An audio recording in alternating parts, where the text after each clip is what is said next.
let's let Anthony go ahead and make his point, because then I'd like to rebut him if I could.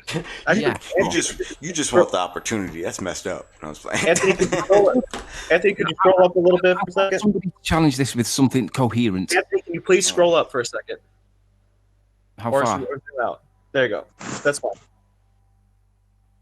So I'm going to say that there are 3 deductions from this that prove untenable. There's no mechanism to stop the atmosphere bursting into space. There's no mechanism to stop the ocean sticking to the outside of the ball. And there's no mechanism from the moon interacting with the Earth to cause tides.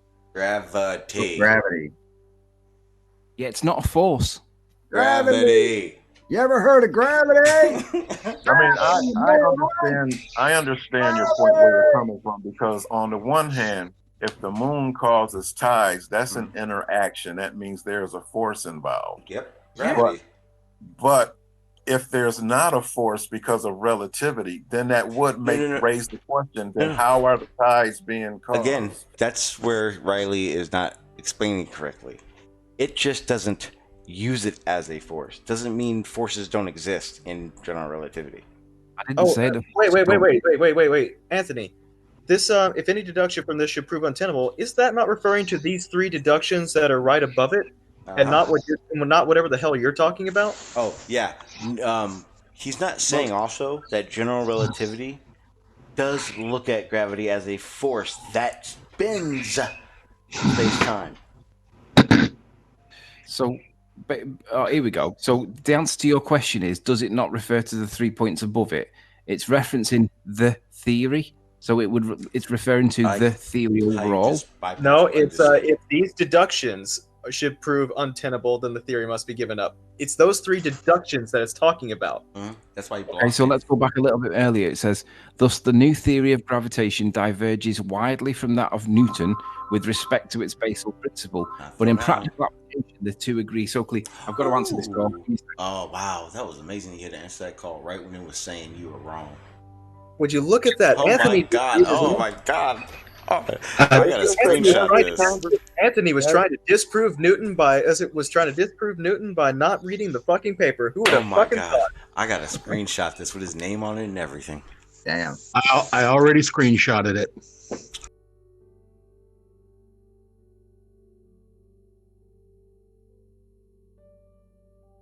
Look at gravity as a force that spins space-time.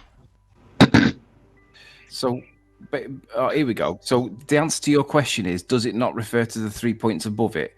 It's referencing the theory. So it's referring to the theory overall. No, it's if these deductions should prove untenable, then the theory must be given up. It's those 3 deductions that it's talking about. That's why. Okay, so let's go back a little bit earlier. It says, thus the new theory of gravitation diverges widely from that of Newton with respect to its basal principle, but in practical application, the 2 agree so clearly. I've got to answer this call. Oh wow, that was amazing. You had to answer that call right when it was saying you were wrong. Would you look at that, Anthony? Oh my god!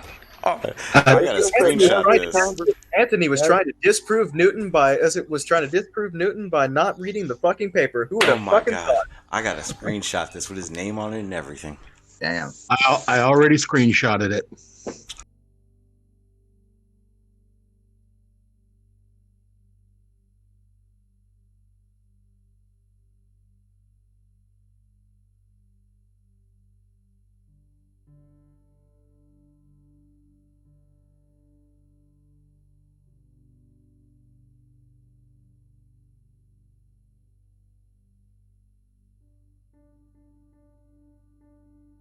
That is beautiful. You know, it's just confusing. It's like, because what I'm trying to, as I'm listening Yeah, to that's the what we're doing. conversation, That's That's confusing. the exactly what question we're that's doing. coming up to me is, what is the point of this relativity? What is the point of it? If everything that Newton did was just fine and working just wonderfully, what is the point of Einstein?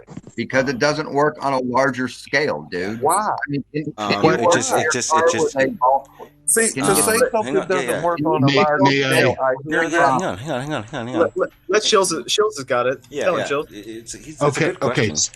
Slick, if I can go ahead and inject something here. Essentially, and I'm going to simplify this just for brevity's sake, Newton described what was going on. Einstein described how it's going That on. is a beautiful bullshit. quote. That is so That's beautiful not what right happened. there. Hey, read That's that right exactly there. right. Hey, did he? That's complete bullshit. That's a Right, fight the flat exactly earth right. Hey, did he shift it?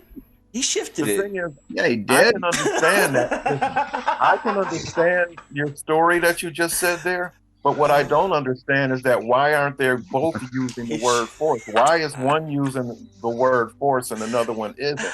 If Einstein is only clarifying Newton, then Because Einstein should It's also because be claiming a force just like Newton. I don't get.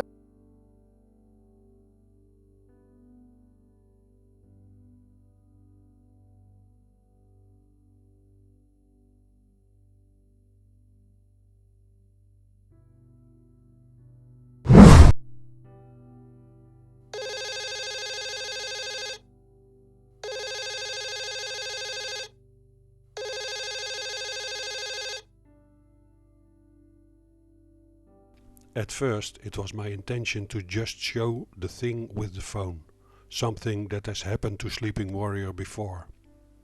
But during the editing process I noticed a pattern that reveals the way Sleeping Warrior addresses this paper and most papers he presents. Normal people are used to read a paper from top to bottom, but Sleeping Warrior reads a paper from bottom to top, if reading the paper at all. The reason for bringing the paper up in the first place was this argument. No one must think that Newton's great creation can be overthrown in any real sense by this or any other theory.